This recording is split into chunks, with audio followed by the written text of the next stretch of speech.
Good morning. This is Organization, The Secret to Clear Writing.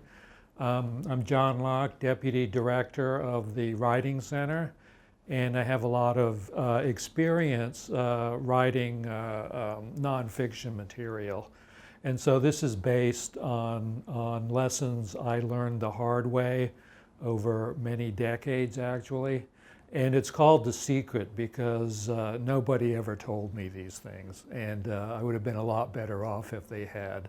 So I'm going to share them with you now. Okay, this is an outline of what we're going to cover today. Our problem is disorganized, hard to follow writing, and we want a systematic, orderly process that leads to a better product and creates less anxiety along the way.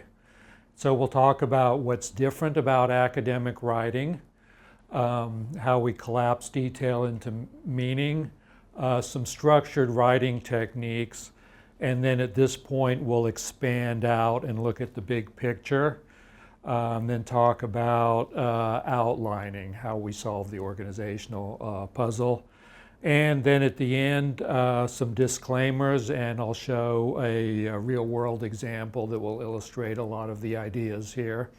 And we probably won't get to the last part. All right, so normally I ask for a volunteer to read a paragraph, but since I'm mic'd up, I'll do it myself this time. It was a dark and foggy night. The stranger plodded across the deserted parking lot to the front doors of the 7-Eleven. Beads of perspiration dotted his forehead. His lips twitched nervously.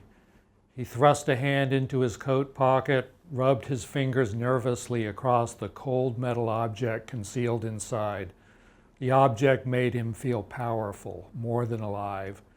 He entered the store and stalked straight to the cashier. Pulling a money clip from his pocket, he muttered, "Pack of Marlboros, unfiltered." Now, did anyone think that paragraph was headed to a different outcome? It seemed to be describing a crime coming up, and that's because we did something we never do in academic writing, which is we put the meaning of the paragraph at the end rather than the beginning. And so this is a style of writing we're accustomed to. We see it in entertainment writing, which could be fiction or magazine articles, where the writer wants to make you feel something and is going to parcel out information in a measured way. And the expectation is that you start at the beginning and read all the way to the end. That style of writing does not work well for the world of information and ideas, so we want to dispense with that idea right off the top. So our basic problem in academic writing is that knowledge goes to infinity in every direction. It's unlimited, and we're specialized as writers, and our readers are specialized. So we want to establish right up front what part of the world we're talking to or about. And then our primary purpose is not to provide a reading experience. In the broader world of academia, a thesis which is published or a journal article, the expectation is that we're providing new knowledge. And so that has the obvious significance attached to it. And so the thing we write is a formal record of the discovery or the new research. And of course, we want to have a readable document, but that's a secondary goal. And so we want to state facts simply, accurately, put context up front. And then also in academic writing, we're not often describing easy to grasp things or things that have a visual image that go with them.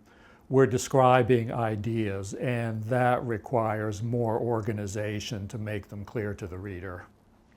So to review this opening paragraph, if we were to write it in academic style, not that it's an academic subject, The opening line gives the context. The subject purchased cigarettes at a 7-Eleven convenience store at approximately 11:15 p.m., period. So no mystery coming up. We described the weather, whether there were other customers there, how the subject behaved. He proceeded directly to the checkout. The transaction was completed in cash. Not exciting, but academic writing is usually not written for excitement. Okay, collapsing detail into meaning. This is something we do in life all the time. If you went on vacation and you ran into someone at work and they said, "How was your vacation?" You could spend 30 minutes describing everywhere you went, everyone you talked to, opinions on every part of the process, or you could simply collapse it into a meaningful statement. I had a wonderful time and I wish I was still on vacation. So the difference is we've said the same thing in two different ways. The broad way has all the detail. The simple way drops all the detail out, collapses it all into one key meaning. And that's something we want to do over and over in academic writing. Those are the things that the reader is most likely to remember and the things that they will seize upon to guide them as they work through the document. So here's an example, just random discovery on the net. It was a 761-word article. And the opening line was, "A new study has found that only 1/3 of people diagnosed with gluten sensitivity actually experience adverse side effects from gluten intake."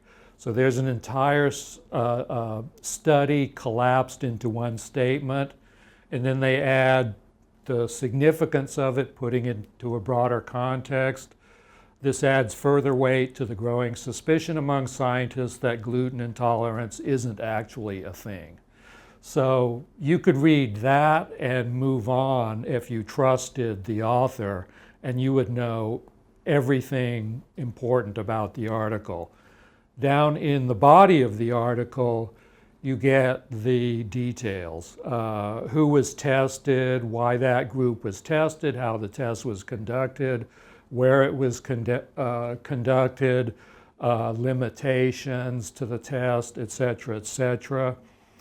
And so this is that broad version, all the detail and just simple meaning in a straightforward, easy to remember sentence. Okay, structured writing. So now I'll talk about how we embed these ideas into our writing. Introductions are like abstracts, or they could be. I believe that abstracts are provided with journal articles because often the writers do not give that condensed upfront view of the entire paper. And so the abstract is created because that's really a necessity to the academic reader. And so what we want to do is establish the problem boundary, the purpose, and even the conclusions. No suspense there. And then we save the details for later. So in a sense, we're collapsing the entire paper into one paragraph. And so in this example, which talks about the problems with airport security after 9/11. So we set the context of the problem here, which is that the new security measures created a number of issues. Many were resolved, but some remain. A particular issue that remains is the problem of liquid carry-ons, which bases the screening on quantity. So then here we get to the specific question being addressed in the paper. Are there qualitative methods available for screening liquids? And then we move on to the methodology. This paper will review two potential methods based on emerging technologies, chemical X-ray screening and digital molecular analysis. Both methods were evaluated for cost, effectiveness, and efficiency. So the entire structure of the paper is captured in language. And then finally, at the end, a conclusion: the evidence will show that chemical X-ray screening best meets the qualitative requirements, but is currently cost prohibitive. So whatever the result of the research is, we're honest about it. So looking at this as one thing we wanted to also is avoid the dawn of mankind opening, which we have a temptation to make a context that's too broad. In this case, it would be a start like, ever since the dawn of mankind, people have used a wide variety of methods of transportation. They've all had problems. Horses needed to be fed and watered and so forth and so on. We don't need all that unless we're writing a book on the history of transportation. Just for our thesis or our journal article, which is narrowly defined, we just want enough context to get that specialized reader into the world we're writing about. So here's a diagram of then the paper based on that paragraph. A single problem, 2 potential solutions, and 3 criteria for each. And that's in very plain language in that opening paragraph. So now the reader has a very clear picture of what's coming up.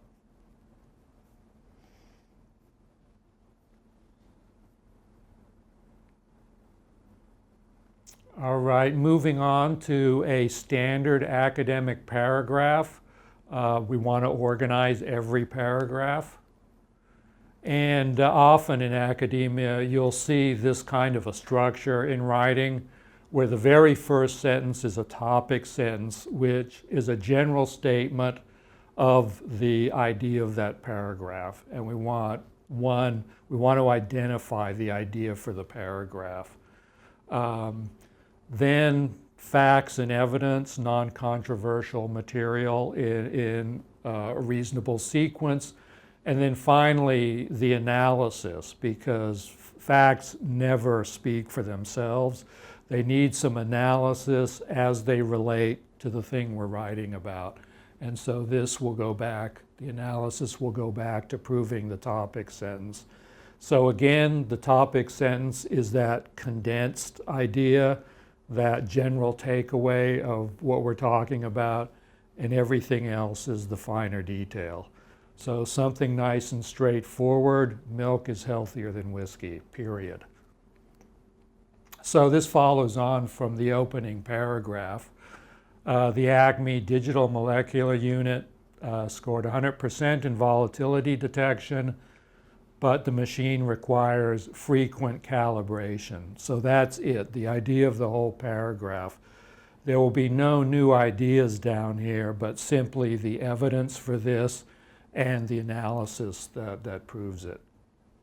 So here we talk about the tests that were used, the numbers that resulted, and then the analysis portion, because in academic writing, never simply passing information along. We're always analyzing it in relation to our research question.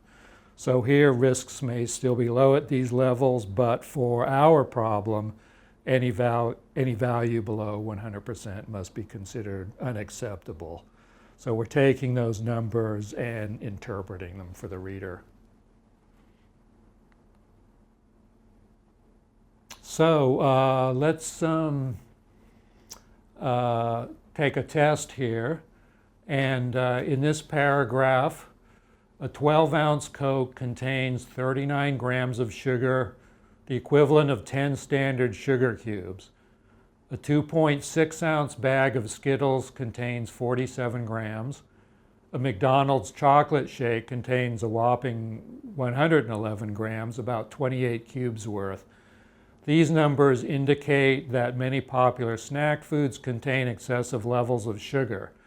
The popularity of these items may be the single biggest contributor to the alarming rise of diabetes in the United States. Studies have shown that if this problem is ignored, It threatens to overwhelm the American healthcare system. Now, based on what we've discussed, would you say this is a good academic paragraph? No. Have a consensus on no. What would the reason be? All facts, starts with facts. Yeah, no topic up front. And this gets back to the idea that knowledge goes to infinity in every direction. So the same exact facts, the Coke, the Skittles, the McDonald's shake, and then the analysis portion here, the high levels of sweetness in these popular snack foods reveal why they make such a delicious treat for young and old. So same exact facts, but a different issue. Up here it's health, down here it's flavor. Again, same exact facts, Coke, Skittles, McDonald's. The anti-sugar, anti-fun lobby loves to flog us with these numbers and would have us believe that they are cause for alarm. But is there more to the numbers than meets the eye? Researchers at Johns Hopkins have shown that the standard testing methods for measuring sugar levels produce highly misleading results. Same exact facts, brand new issue, measurement methodology. It could go on and on. And so in these paragraphs, you could say, well, you get to the point pretty quickly. The issue is if you're talking about more abstract ideas in your thesis and you've buried the context in the middle of the second page, then the reader, like we did with our opening example, they're filling in their own interpretation while they're reading, which is almost undoubtedly not what you were intending. And by the time they figure out what the context is and realize that they haven't been following your facts clearly, they have to go back and read it again. So that context needs to be very clear up front.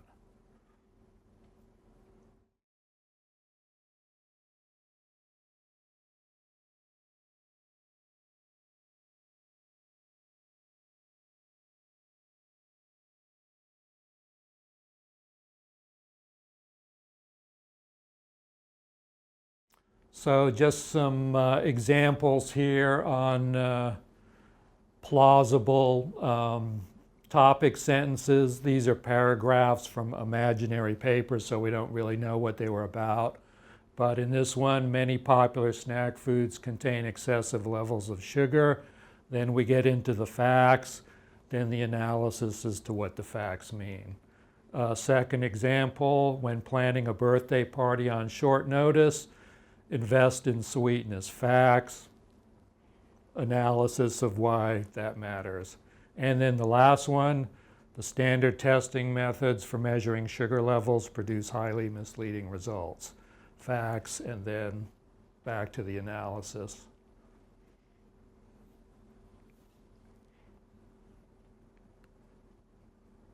Okay, overall logical flow then, if we're following this structure of writing, where our flow is not from the end of one paragraph to the beginning of the next, it's from topic sentence to topic sentence. So you've got an idea, prove it, stop, move on to the next idea. And I've noticed that some writers intuitively understand this approach of stating an idea, stopping, and then moving on, but they'll take the topic sentence here and move it to the end of the previous paragraph in the misguided notion that they're making a smooth transition. But as we see, no transition here is required. And the reader picks up on this structure very quickly.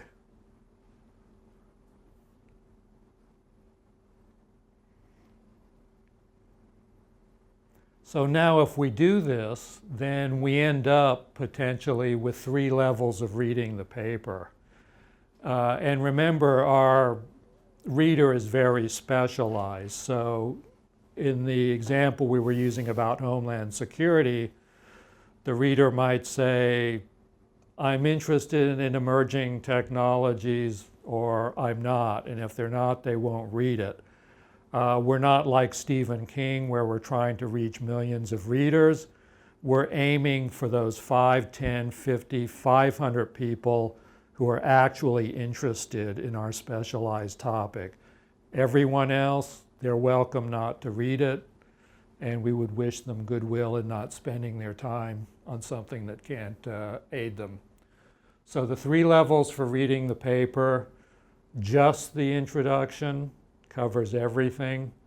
Introduction plus topic sentences is a way of quickly finding out what the author is arguing. And then the final way, which is akin to our beginning to end reading experience: introduction, topic sentences, and then selectively reading the details of each paragraph. And when you are writing for that specialized reader, chances are they know the setup material. They're most interested in what's new. So this gives them a way of quickly finding out what you're arguing and getting to the new part.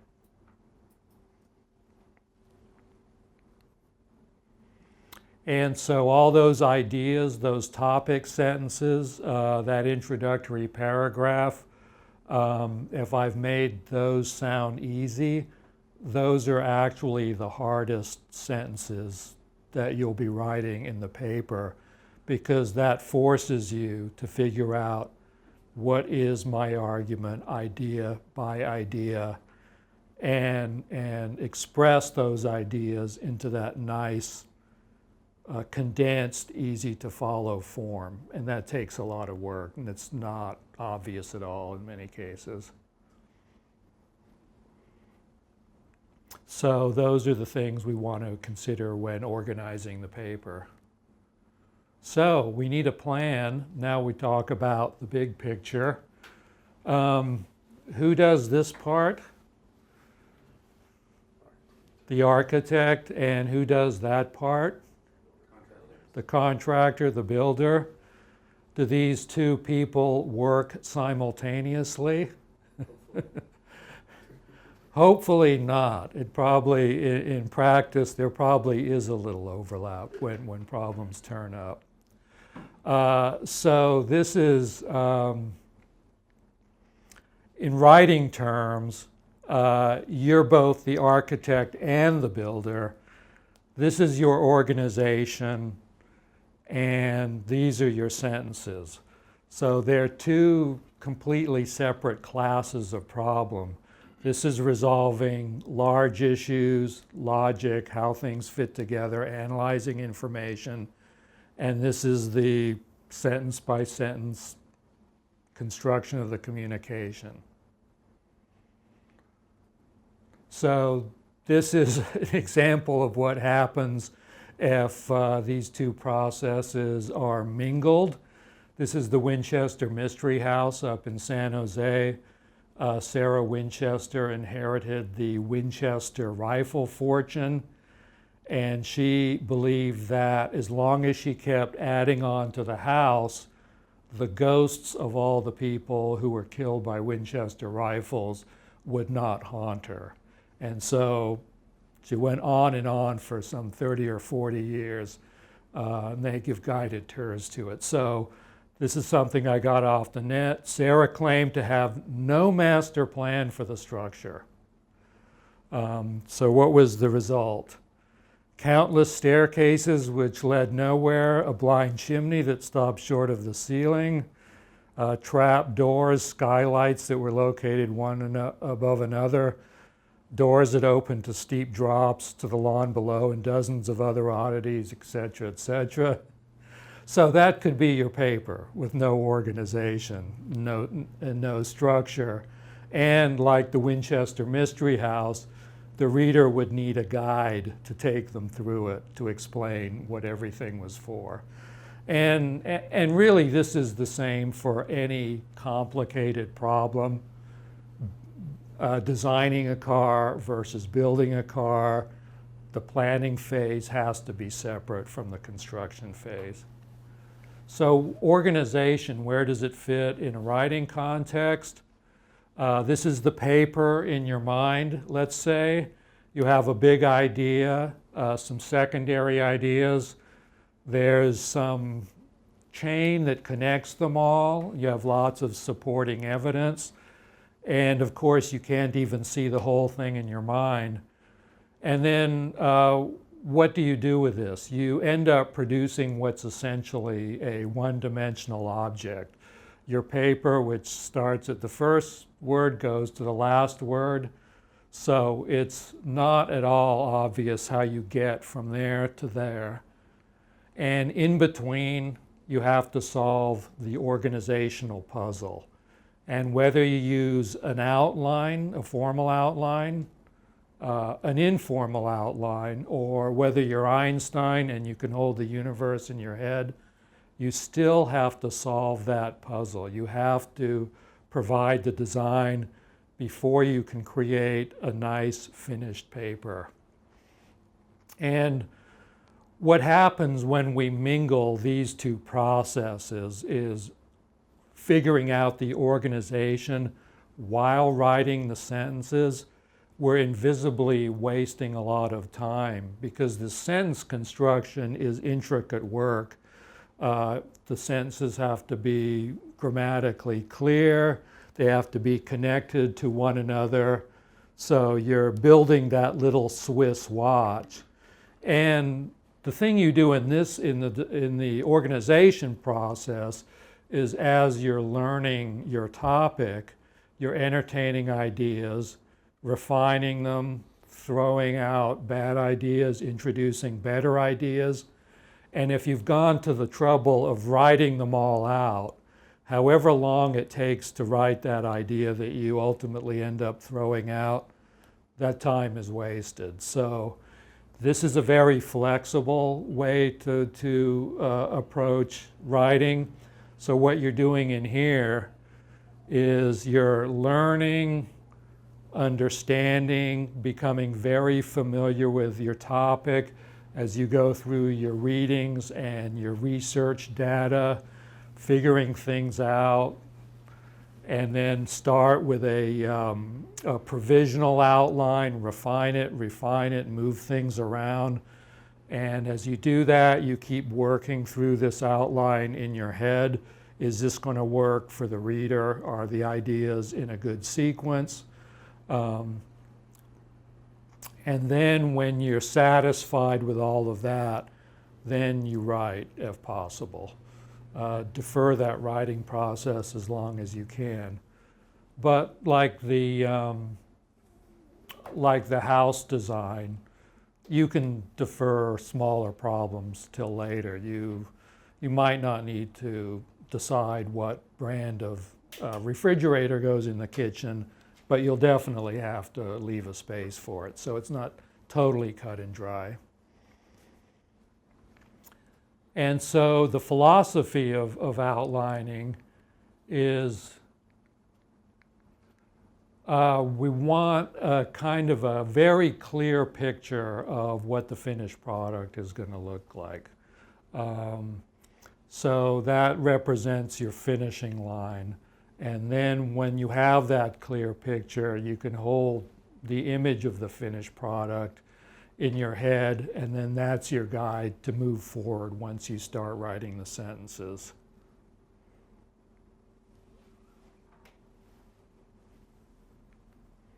So why do we need an outline? As complexity rises, it becomes harder to hold everything in our heads. For a 3-page paper, all of this is not a big issue necessarily. For a 20-page paper, a thesis, things quickly get out of control in your mind. So you want a way of organizing all your thinking. And then one problem is practical. All of our research materials are scattered. We have materials in books, online articles, in note files we create, things marked with Post-it notes and bookmarks, articles you print out in the copy shop and so forth. you can't see it all at once. And as you get too much material, you can't remember everything you have that's important. So you want to be able to inventory it. And then an outline is a very useful tool for thinking through the big issues of a paper. Does it have to be formal? No, not unless it's going to be shared. So our goals in an outline: resolve the high-level issues, and then we want to see the bird's eye view of the paper in one place, and that's the structure of the paper, the argument, like in the diagram back for the opening paragraph, and an inventory of all the materials and where they all fit together, and a logical flow of the paper's components. Once you get that bird's eye view, then you can hold it in your head. And some tips: start outlining early so you don't have to roll back to day one and try and remember what you knew back then, which you take for granted now. And then keep the wording brief in the outline. So you want to preserve that visual structure to it. Keep it short so you can hold it in your head. And as you're writing, you refer back and forth between the paper and the outline. And then just keep adjusting that outline constantly while you're studying and understanding your topic until you're sick of it. And then you're really ready to write. Okay, outlining tools. There's the old-fashioned method, which is not good for multiple revisions. You want to be as flexible as possible. Is everyone familiar with Microsoft Word's outlining tools? A little bit? Okay, they're really simple. These turn on if you put your cursor in a line and then just click one of these. It will turn on the outlining function. This one creates a whole set of formats for every level of indentation. Here you can change the indentation, the style on a per column basis. And then you can select one line or multiple lines, and using these tools, move them left to right or move them up and down in the structure, and then all the styles will be automatically updated for you. And what I'm going to do here is get out of PowerPoint and just do a quick demo. So, always starting a paper with an introduction. So I'll turn on the numbering there. And then you can tab and control tab to move left and right too if your cursor is not in the middle of some text. So I'll hit the tab key, context, research question,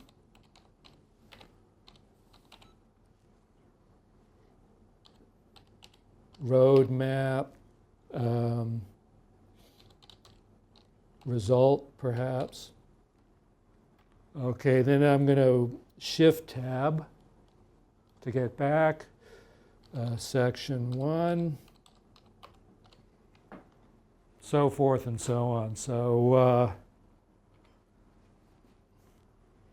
if, for instance, I wanted to move this,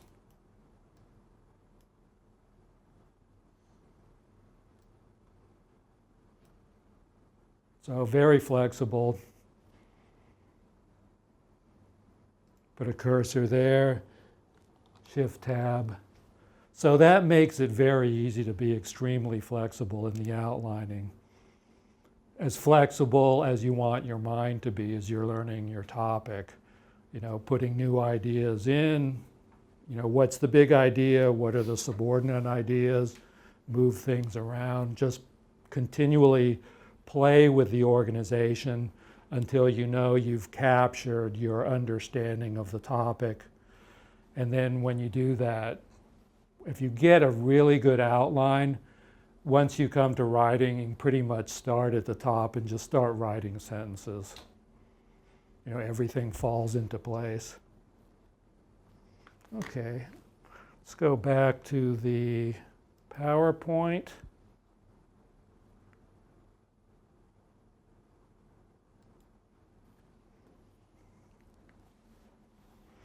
So let's talk about organizational puzzles. I've seen a lot of NPS papers, and a surprising number of them take this exact form. Say you have a theory with 3 parts, and you want to apply it to 2 case studies. So there's always got to be a theory, and in whatever field you're in, the theory is another example of taking massive amounts of detail and condensing it to an essential meaning. Because when you study your field, you're trying to figure out what the way the world works. And these are simplified sets of rules, so to speak, where scholars over the years have studied a lot of situations, a lot of data, and they've refined these things, and this is their view on how the world works. And so then applying them to 2 case studies, say the assignment is, this is made up, there's a dictator theory that explains why some nations are ruled by dictators, and it has 3 essential principles. Relies on weak institutions, widespread corruption, and a tradition of strongman rule. And then the 2 case studies are countries that have dictators, Framistan and Easternova.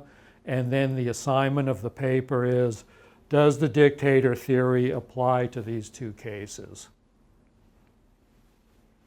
So here on the left is one obvious approach to writing this paper.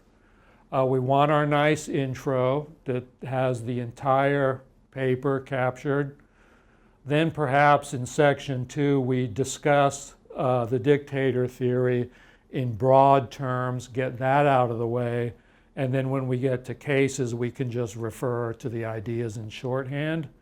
And then some overview of the countries, same thing, then we can refer to them in shorthand later. And so here's one approach to put the analytical portion of the paper, divide it by the components of the theory. So for weak institutions, we go through each case study in turn, and so forth for principle 2 and principle 3, and then perhaps a conclusion. Now the alternative method,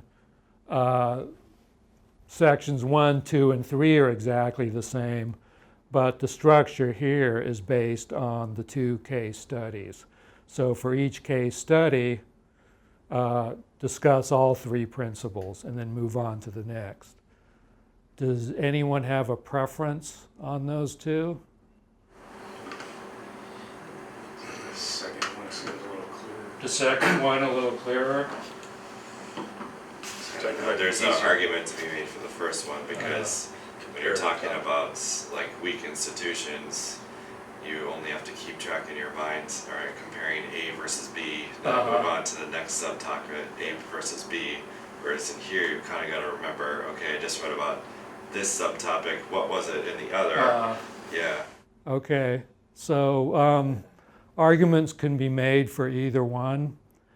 I would say that we'll move on to criteria we might use to settle the argument.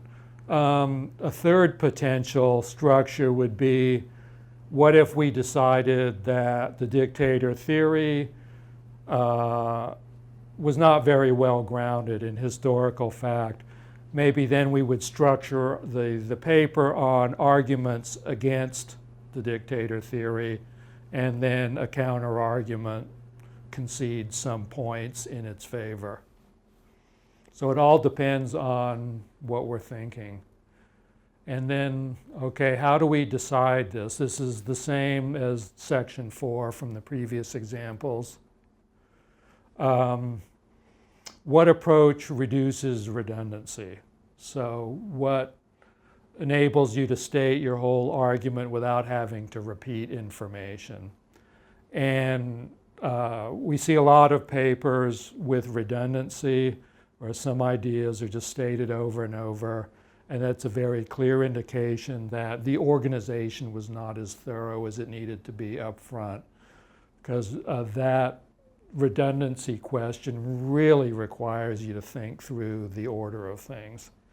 Which approach reduces fragmentation? That is, which approach divides the paper into too many small parts? Where do the categories overlap? You might, once you get into your studying the problems of these two countries, you might decide that it's artificial to break the ideas up for each country, that the criteria were so interrelated that it made more sense to keep them together. And then where's your best evidence? You're making an argument in a paper usually, so you want to lead with your strongest argument. So that really depends on what you find. Perhaps Easternova makes the case the best. Move that up and then use this structure. Or maybe widespread corruption makes the case the best. In this case, this structure with this item moved up front. And so that's why it's a puzzle. There's no right answer. It depends on the paper you're writing and the research that you're unearthing. And then you figure out what approach is going to work better for the paper. And then one thing we want to do, because in the outline we end up getting those two layers, the content, which we know has to go in there, but also the structure, the shape of the argument, like in that diagram a few slides back. We want to get both of those layers into the writing in the form of language. So you can be blunt about it. And remember that the primary purpose is to make a formal record of the research. So it's better that that purpose be served than the writing be beautiful but disorganized. Blunt way of doing it, according to the dictator theory, 3 elements are primarily responsible for the rise of national dictators: weak institutions, widespread corruption, and a tradition of strongman rule. The first element, weak institutions. The second element, widespread corruption.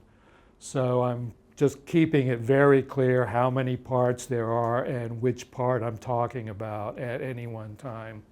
If you leave those elements out, the reader will move from one paragraph to the next, and they will have a question in their mind as to whether you're talking about the original issue or you've moved on to a new issue. And you want to keep the terminology, if not identical, very similar, or if you're modifying the terminology, you need to tell the reader. And then you can be more artful about it.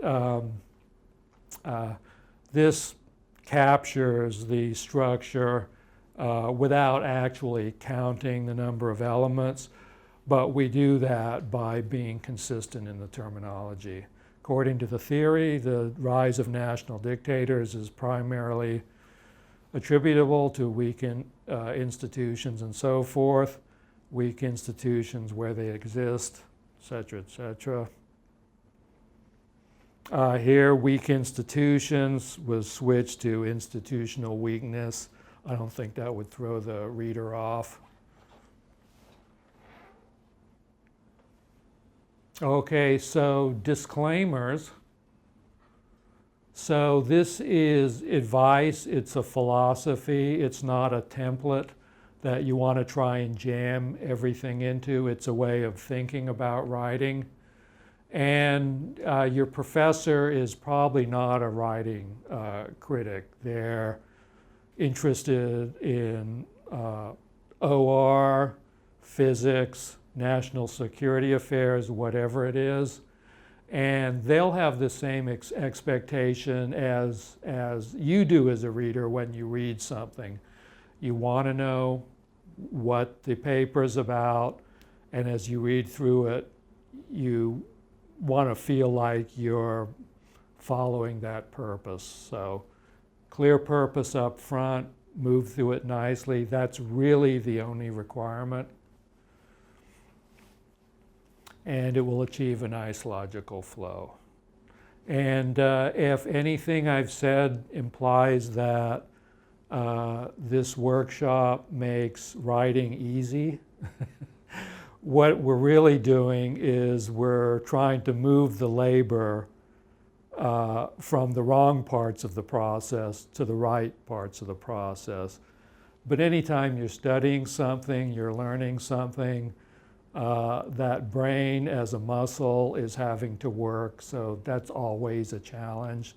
But I think this process makes it a challenge with a lot less anxiety that things have been forgotten or a lack of confidence that the subject is being put across in a clear way. If you really, really thoroughly organize your paper before writing, you will know that the reader will get it. And so let's look at an example here.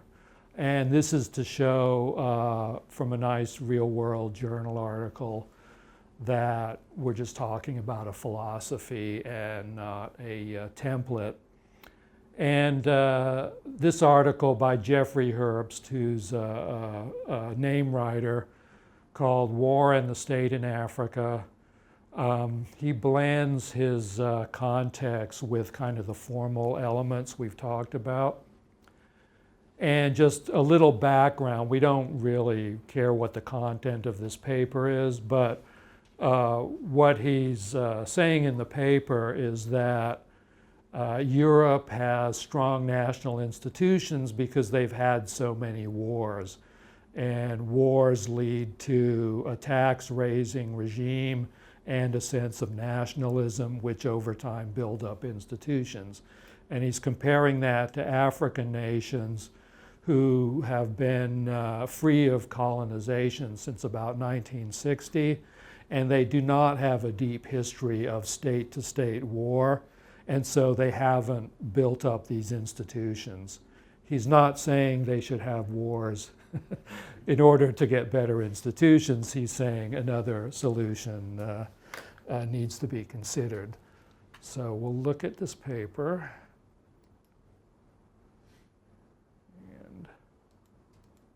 And I've gone through and color-coded it to show where some of these key elements are. So you can see context, problem, methodology. That light blue says argument. There's thesis, roadmap. The goal of the paper, more context, more roadmap as he gets into a section. Nice topic sentences, structure embedded into language. So let's look at some of these things in close-up.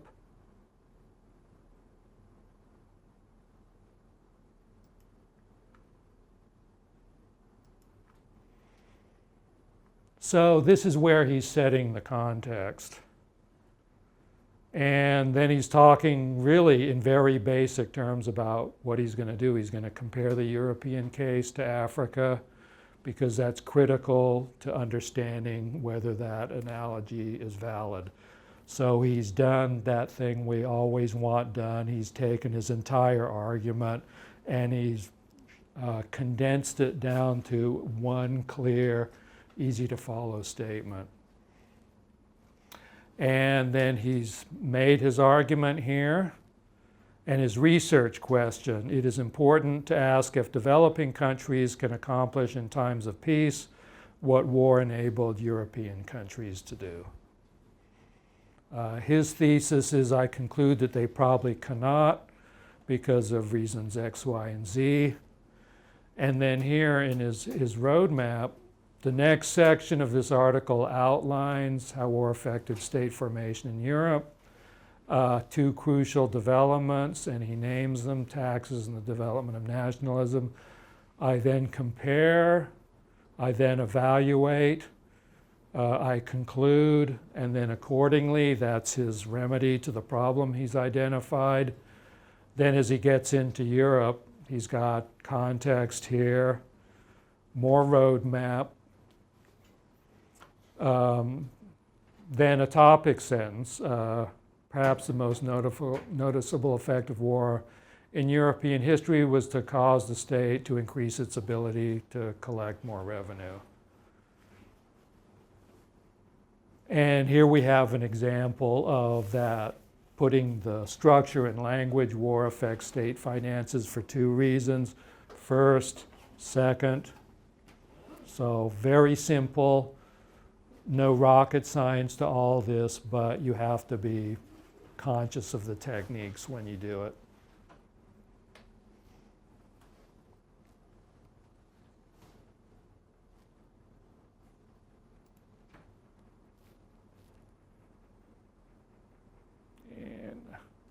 And I think we will conclude there.